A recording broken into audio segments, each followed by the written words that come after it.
Broadcasting from the business capital of the world, this is the Podcast Business News Network. Welcome back to the show. John Riggio, architect, pro golf. I said golf. You know, you probably golf too. Pro tennis. So much more he does. How are you? Great. Thanks, Jill. How are you? Good, thank you. Fill me in. I know you did a new update. Video just stopped for a second. Okay, now you're back. Okay, good. So today I'm going to talk about some more tennis stories, just to do a little finish off from a few podcasts I've been talking about in the recent weeks. And of course, they're all based off of my book. I wrote a book in 2025. It's right here. It's the life story of tennis legend John Riggio. And this includes stories about my tennis. It includes stories also about my architect profession. They were both working together.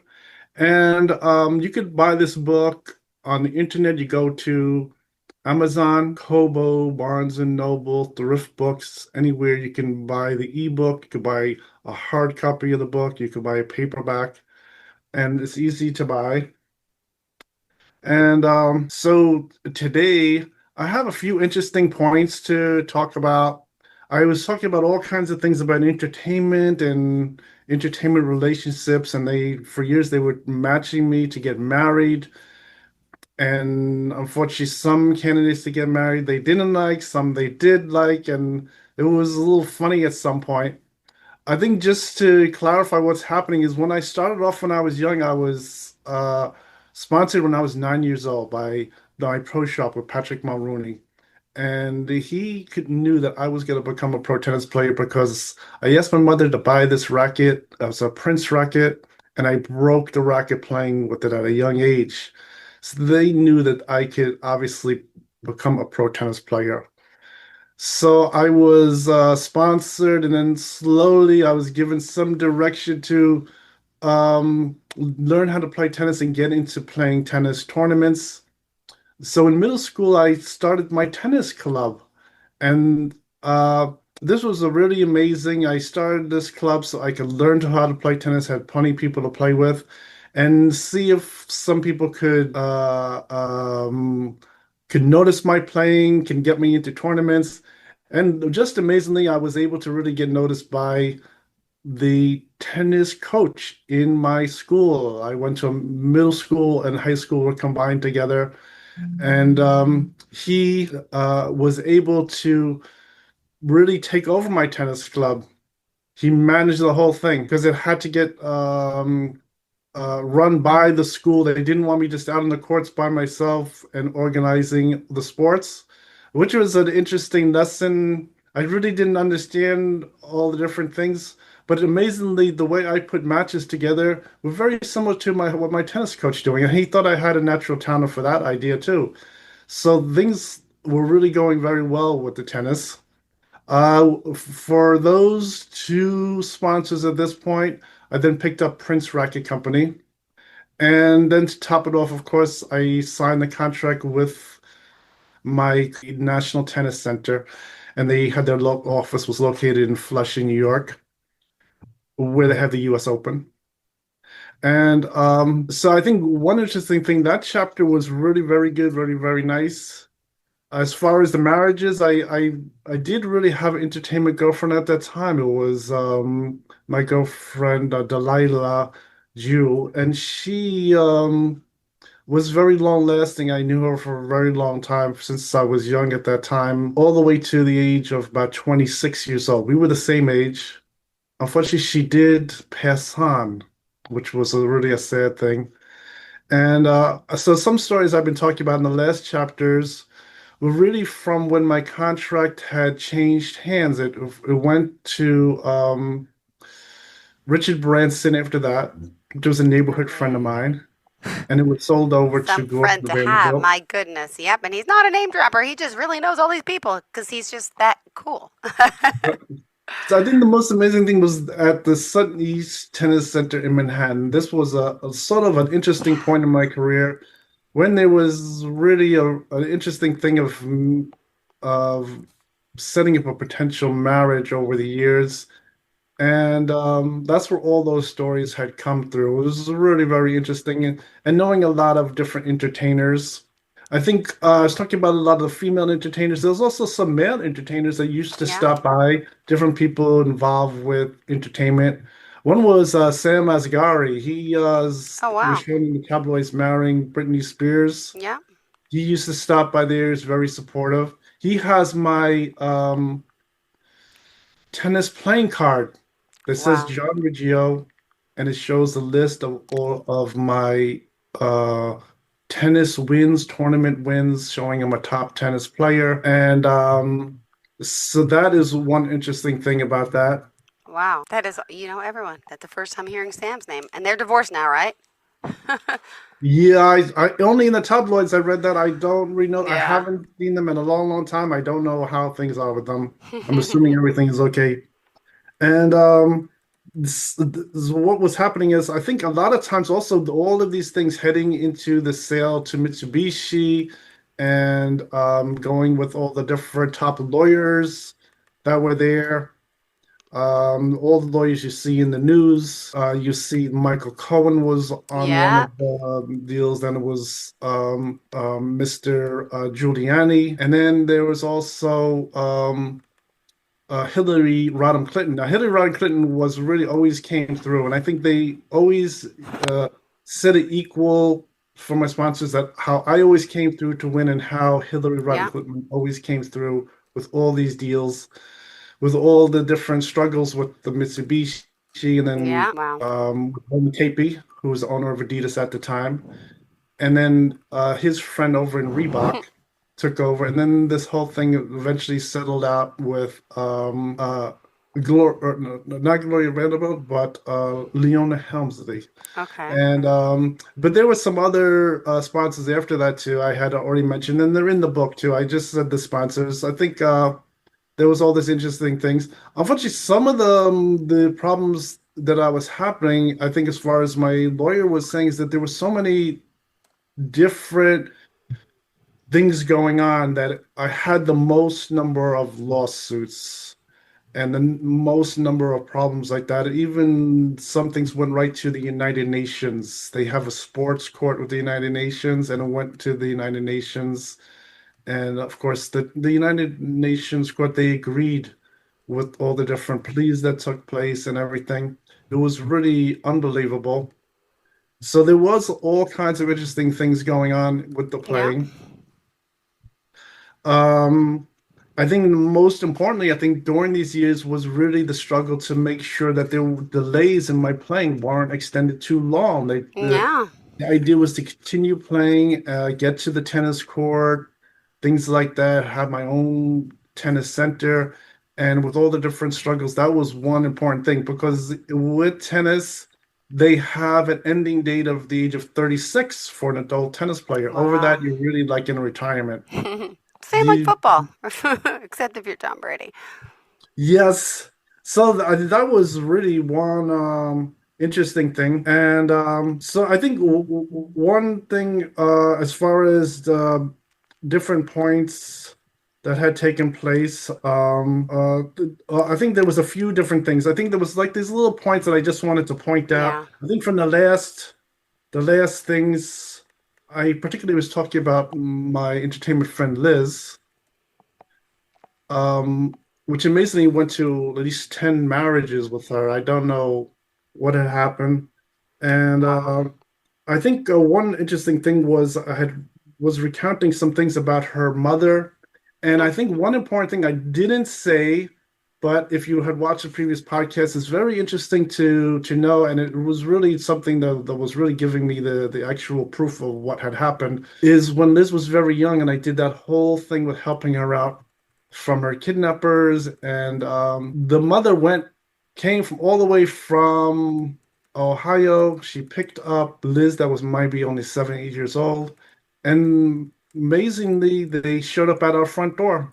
Wow. I was home, my mother was home, someone rang the doorbell, and I go to the front door and I see Liz next to her mother standing there. And my mother had explained to them also that I was really the reason why Liz was helped Oh, out and was able to go back to her mother. And she was really very thankful. She, of course, was saying that they're so happy that, she's back. And it was an amazing experience to see both of them in front of the house. So it was nice that they thanked me. And that really gave me the proof of what was yeah. happening was successful, that she was no longer with those people. And I think it was amazing. Of course, the mother was a little bit cautious. Well, Mm-hmm. she had already her she is was really became a widow with this whole experience, and of course Yeah. the whole problems with the daughter, and so she was very cautious, and it's understandable. Of course, we invited her into the house. She didn't want to come to the house. We invited her to go over to the local McDonald's to have lunch. And of course, Liz wanted to go and have dinner Yeah. at the McDonald's at a young age. Everyone wants to go and have something like that. But in fact, the mother was very protective, very cautious, and really didn't want to um, go over to have the lunch with us. But they were so happy, and they said goodbye, and they drove off. And I didn't see them. I didn't expect to ever see them again. I didn't know what the story was, and just by chance, the young girl Liz, and I Hmm. was young too. I was only like 15 years old. I ended up meeting her years later. I think one hard thing that I didn't mention was the this whole thing that happened. They didn't really have to head back to those people, do things with that adult industry. And the other young girl also, who was named Jaden. She also, just by chance, I ended up meeting her, but she was very direct. Yeah.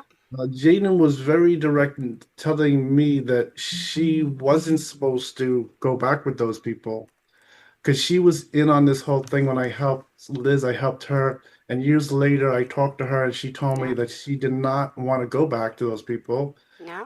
She says her parents released her back to these Uh, kidnappers with the adult industry, ah. and she was very upset. In fact, her career ideas were really to become a lawyer. That's her first pick in her career. Mm-hmm. And so she was very upset about that. And that was interesting talking to her, getting the feedback years later on that, which was really sad. I didn't expect something like that would really happen to someone like that. It was really sad. And so she was very upset about that. And Ah. there was all kinds of stories with this. And let me just get this for a second. Sure. Sure. No problem. Ever. And so that was amazing. So I think the very interesting thing with the tennis was people coming to see me at the tennis center and everything, and it's amazing that there was a dollar value on all those different things. I really didn't know it at the time, but somehow there was a dollar value with people coming to the tennis center, and I Wow. think it's very interesting that the whole thing does revolve around money, and it was really amazing. I think the whole thing with people coming to see me and everything, Mm-hmm. I was priced very high. I think I was really the most expensive entertainer at the time. I don't think anyone was higher at the time. Um, I think the number was $6,000, Wow. and I don't think anyone was near that number. It was really amazing. So I think Yeah. that is another amazing story. And I think also this talk about the Yale, just to further explain, I think if someone was listening to the podcast, they'd wonder why would I Yeah. need to have someone like a girlfriend or a wife go to Yale? Why would I need to do that? No one needs to do that. Most people, they get approval to go to college. You go down all there by Ah. yourself and you sign up and you get your books and you go to class. Yeah. What had happened, which was really difficult for me. It's very interesting, but the advisor I had was very nice. They did that whole thing going to all the different colleges, but it turns out the NYIT, the college I did attend, I did graduate. I graduated #1 in my architecture class with the highest GPA. And but the reason why I attended that school and had difficulty switching the other ones was because of an interesting agreement they have. The president of the college at the time, Matthew Shure, he gave his vote to have me stay at NYRT. Wow. So I was like a prospect, like a sport player at that point. He wanted me to Yeah. stay there. It was his vote. To override Unbelievable. his vote, I needed one entertainer, like a Tia Lee, to get Uh-huh. me into Yale. So that's how this whole thing happened with the stories I was saying, where I was talking to Liz, talking to Terry, who's the official Tia Lee, and getting them to go to the Yale. And I think the whole thing became a mess because of this whole thing with the kidnappers doll going to the missions and blowing the whole thing out. And I have nothing to do with that kid or anything. And I had explained that he had got arrested on campus, was supposed to go to court, escorted off the court, off the campus. Yeah. And I think that made it where the emissions, but I was, and this was really exciting. So what was happening also with Yale is the Yale, um, where I'm living is has pretty good prestige. And a lot of times they like sport players too. So when I was doing this whole thing, even though I got accepted, for some reason it blew out into this whole thing of entertainment, sports, everything. And they asked me, do I know anyone else at that level of sports that went to Yale? And I referenced Ron Darling. He's a pitcher from the New York who did so excellent years ago. Well, at that age, I would just turn 18. Between 1985, I turned 18, and went into the year 1986. And during that year, a lot of the Met players, they used to come over to my court. They used to like to walk across the street and go over to the National Tennis Centers. They also used to drive over to my court in Jericho, New York, and Long Island. And I played a number of the New York Met players too. Some of them were very good. Some of them were into playing pro tennis. So this one particular player, Ron Darling, I played him a match. Of course, I'm a star player. He can't beat me, but very nicely, he gave me a little lesson in how to throw a baseball. And I think from those little lessons I learned from these different professional baseball players was baseball above a certain level is like tennis. You have to really go and take lessons. Like tennis, after you maybe swing the racket around yourself a little while, everyone goes to take lessons. Yeah.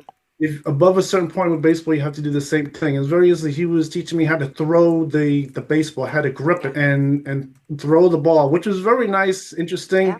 I think I'm not as high in baseball as tennis, but it was always nice to learn and get that interesting experience of how to play the baseball.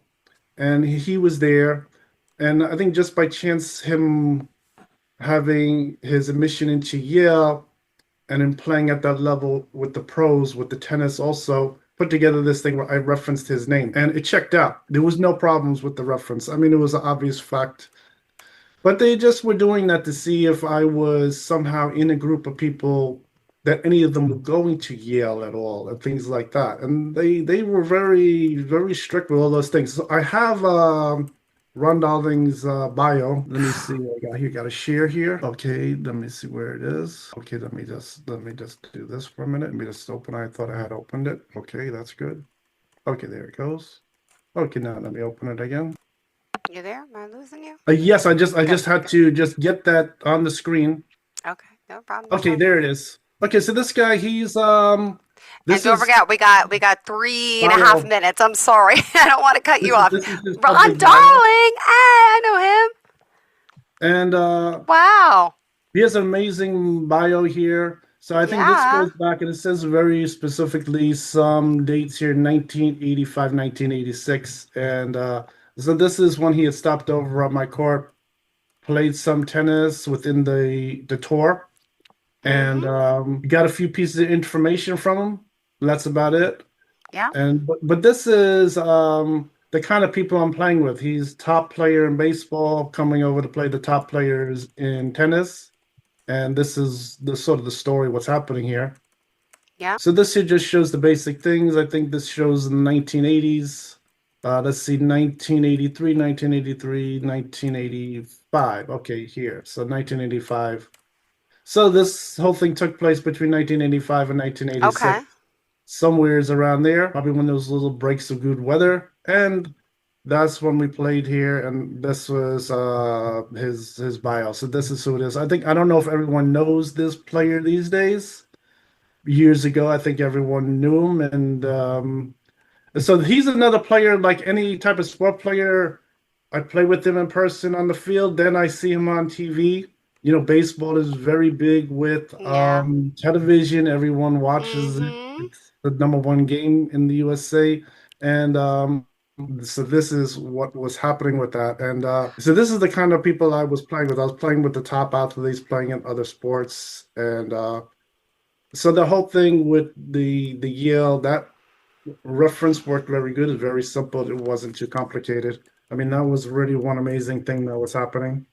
Yeah. And just by chance, my wife ended up making friends with his wife because we both lived in Flushing, New York City. Oh my That gosh. was really very interesting. So that's pretty good. And but I think originally in my marriage, I didn't that particular marriage, I didn't really talk too much about any pro things or anything. It just started to slowly get in there after I started to play a little more tennis at the local courts. The things started to come back, and that was really what was amazing. And and I think the last point, also given all these Oh, stories about my marriages and everything, I wanted to just piece in, if we have 2 seconds here, go ahead. Go was, would you ahead. believe it, the Liz's mother, who at some point thanked me, so happy, then hated Oh. me, didn't want to ever see me, That rather hated me. die. Stop. You're so funny. We ended up doing something like another marriage ceremony with me and Liz and her, Oh. thing about because she felt so guilty about giving Yeah. Liz back to those people at an Yeah. older age. She did not look happy again. So I felt sorry for her, and I was trying to make better friends with her, Yeah, of back course. calling her mama, and we did a little marriage ceremony, but I think it was because she felt so guilty over the years at that point that she gave Liz back to those people that she was very unhappy. And of Yeah. course, I tried to, we were all good friends there. So that was one happy point Great. that had happened over the years. So that is one interesting thing I wanted to point out, is that that is part of our 10 marriages that we had together. Oh my gosh. All right. Well, thank you so much for being here, John. John, how do we contact you? Sure. You can go onto my webpage, www.johnriggio.com. I'm also on different social media. I'm on Facebook, John Riggio Pro Tennis Player, and I have a lot of information there. Well, we appreciate you. And again, sign up on the website, go to the webpage, and looking forward to hearing more stories. You never cease to amaze me. And when is the second book coming out? Is there going Yeah, to be I'm a still part two? promoting my book and I showing it, know. I the know. book swaps. Everything's going really excellent with that. I know. Well, congrats, And the sweetheart. weather has warmed up, so I'm back on the court last weekend. We're all back learning tennis, playing tennis. I had pictures. I uploaded them to the meetup site. Everyone's back learning tennis, and everything is good. Enjoying the beautiful weather. All right. Thank you so much, John. Appreciate You're it. welcome, bye. Hello, my name is John Riggio. I'm the CEO of John Riggio, RA Architect, LLC. I provide architect services in the New York City metropolitan area. That includes New York City, New Jersey, and Pennsylvania. My areas are specifically Long Island, the 5 boroughs of New York City, Westchester, Yonkers. In New Jersey, it is North Jersey, Central Jersey, and South Jersey. In Philadelphia, the areas are the Philadelphia metropolitan area. You can find out more information about my company at www.johnriggio.com. That's spelled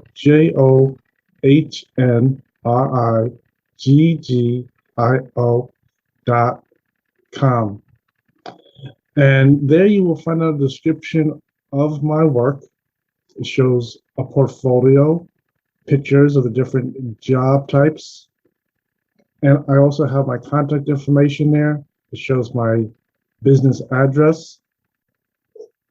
From there, you can contact me and we can discuss your project. First, we will make an initial consultation. And then from there, we will then go over designing your project and then constructing your project. So I hope to hear from you soon. Thank you. Bye.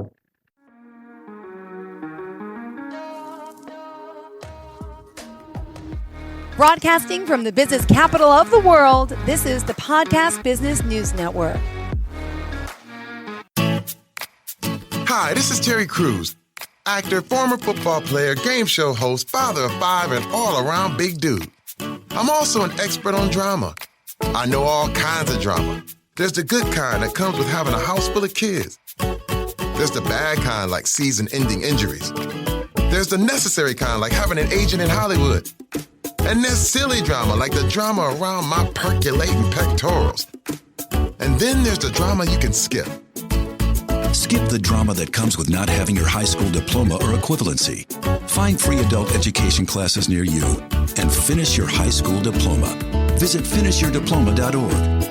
Or text diploma to 97779. Message and data rates may apply. Reply STOP to opt out. That's diploma to 97779. And leave the drama to actors like me. Brought to you by the Dollar General Literacy Foundation and the Ad Council.